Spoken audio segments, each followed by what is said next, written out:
What's up, diecast collectors? This is OBB, the diecast news guy, bringing you all with another next-gen diecast review. And this is going to be on another diecast that you can pick up at Wave 2 of NASCAR Authentics 2022, which is available at your Walmarts and Targets. And if you guys saw my latest What's in Stores video, you probably know what is going to be in store for these next set of videos. And I decided to go in and probably review this one because this is the first ever next-gen diecast that we got in the NASCAR Authentics version. That's a primary, all right? All the other ones have been test cars, but this is the first primary that we got released, and it is on your most recent winner at Michigan, guys. This is Kevin Harvick's 2022 GEARWRENCH. Yeah, never thought I would see the day, GEARWRENCH would actually go with Stuart Haas Racing and Kevin Harvick, but they have, since, with Chip Ganassi Racing now officially now being, I guess you could say, vacated out of the NASCAR Cup Series because Trackhouse bought them.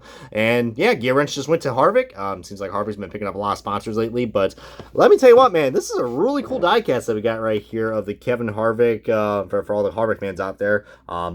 Like you see right there, definitely a nice, new, vibrant look for not only for the Harvick fans, but for all you GEARWRENCH lovers as well. But yeah, really cool, guys. Nice orange and black. So, it's I would say it's not too early to celebrate Halloween so far because, orange and black, those are some nice color combinations. But my God, guys, this is such a cool looking diecast. But of course, you guys know that this car is definitely has one cool feature about it that I'll probably showcase in a second. Has to do something with the special finish. So we'll get to that in a second. But here's the back if you guys want to see that. And there's the rest of the wave. And so yeah, this wave, along with wave 1, does not have a liquid color chase piece. But yeah, without further ado, let's go and kick off this diecast review and the official unboxing of Kevin Harvick's 2022 GEARWRENCH car. And alrighty, guys, we got this diecast out of its box. And before we get started, let's look at the free accessory. I can't stress that enough, but hey, these cars are $5 or $5 to $6 now, depending where you shop at. But hey, it's always cool that NASCAR Authentics comes with these nice little, cheaply made stickers. But it's a nice little accessory. Definitely some really cool color combinations we got right here with Kevin Harvick's name, the GW logo, which, in case you didn't know, stands for GEARWRENCH. So no, it probably stands for Good Willing. Good Willing for Kevin Harvick to finally get the W at what was like a 60 plus winless streak that he had. So that was cool for your 2014 Cup Series champion to finally break that barrier. Not looking good for my boys, though, being a Truex and Blaney fan, but we'll probably, I'll say that for another day when we get closer to the playoffs. But yeah, guys, let me tell you what, man, this is getting back to the diecast, guys. Let me tell you what, guys, this is a really sharp looking paint scheme, guys. And remember how I said that there was a nice little feature about this? Well, if you look pretty closely, guys, I don't know if it's kind of easy to tell on camera or not, but if you notice where the orange is, guys, you have some really good lighting, but this orange is actually like a metallic orange. You can see right there, like anywhere you see where there's orange, it's metallic orange, which is really cool. I don't think we've had a metallic orange diecast since like quite a while. Kind of reminds me of the days when we had the Dale Jr. Amp orange car from 2008, I think. So that's really cool that they did that, guys. But yeah, I mean, I will admit, I mean, the orange is, I would say it's pretty bright and vibrant, but that's really cool. I mean, that was the feature. I was not expecting to see that. But hey, but this diecast is practically everywhere now, guys. You can get this, like I said, like I have this car right here in Wave 2 of NASCAR Authentics 2022. But you can also get in the metal chassis version and also in the Gold Series diecast. Or if you want to pay $12 at the track, I'm assuming it's probably there too. But I'm assuming everyone and their own mother probably has this car now. So it's probably the easiest next-gen car to get now. Because it's the first ever primary scheme that we got. So I think it was actually one of the first Ford Mustang primaries that was released, I think, when they announced these next gens, like back in like fall time or so.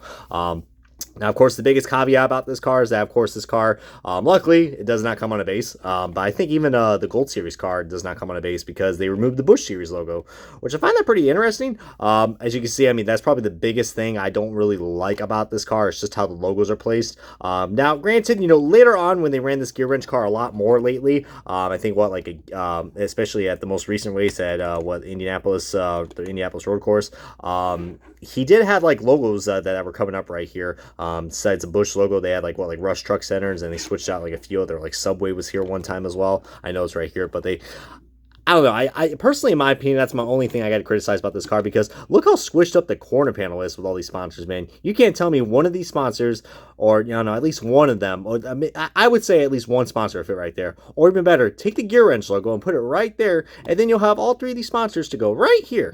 I think that would have been a better job, and then put the Busch logo in that mix too. But speaking of logos, guys, it's just me, or do we got ourselves? That is one crooked Ford logo. Look at that Ford logo right there.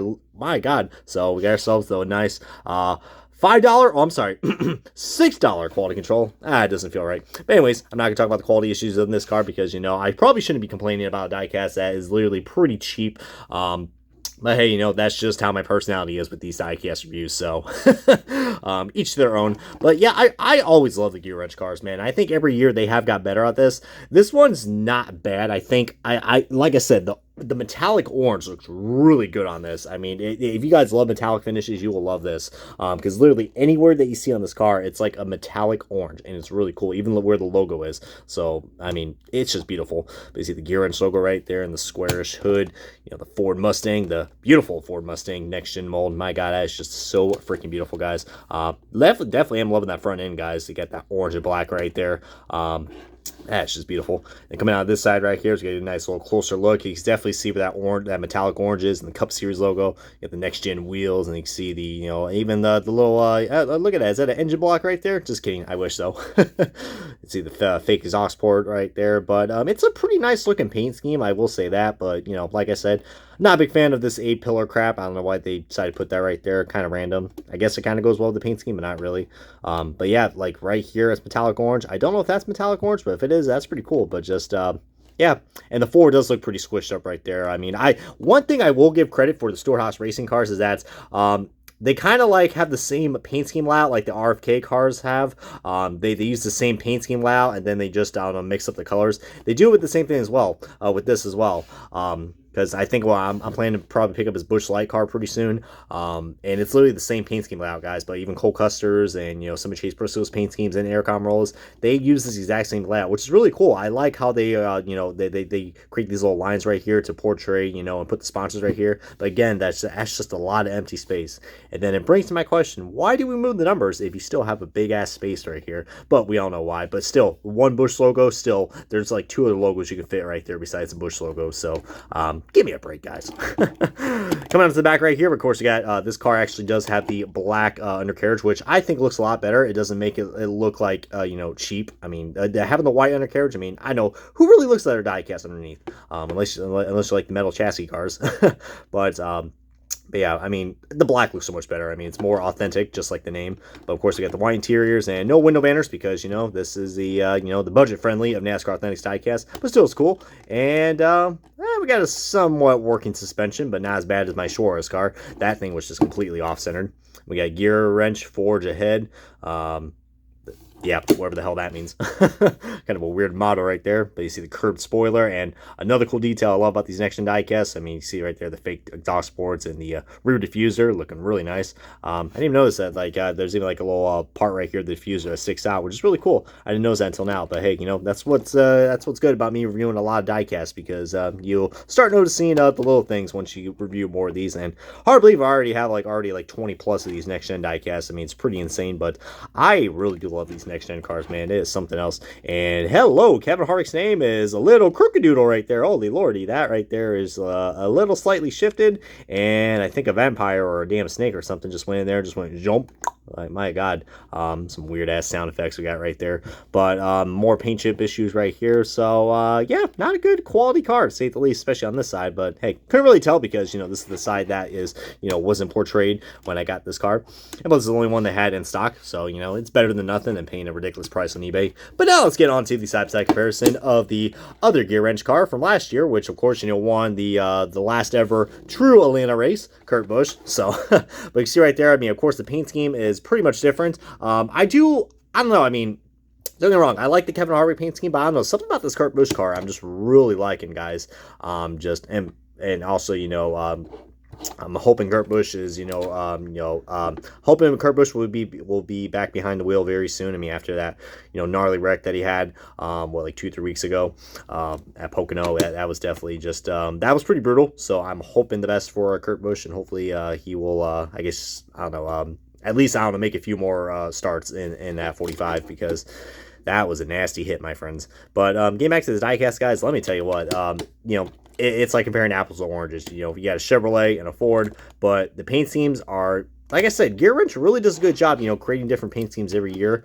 And I don't know. I mean, both of them are really cool paint schemes, but I don't know. I kind of still have a soft spot for the Ganassi car since, that's the last one. But I do love the effort that they put into this with the metallic orange. I mean, I think that's probably the main reason why I like the GEARWRENCH car. This GEARWRENCH car would be my favorite if they just cleared up the space right here. Like, the space filled up with something, dude. I know my good buddy Matt, Indiana Diecast on Instagram, he already kind of had that covered. So, shout out to him. He's a really cool, diecast photographer and custom maker as well. So, and Matt, if you're watching this, then you demand. But yeah, dude, this is really cool. I really do like these types of comparisons. Just gives you a little insight of how these paint schemes change over time, especially the body styles, because we've gone from one generation of NASCAR diecast to another, and yeah, this is just so cool, man. I mean, if you love your GEARWRENCH diecast, I think this is another great addition to go along with your collection, and it's easy pickup, guys. Like I said, you can find this at your local retailers, and you can also find online. Also, probably at the Lionel Racing retail store and at the haulers as well. So this is probably, like I said, the easiest next-gen car to get. But, hey, that's all I got to say right there. So I hope you guys enjoyed this diecast review of Kevin Harvick's 2022 GEARWRENCH Ford Mustang Ford Storehouse Racing.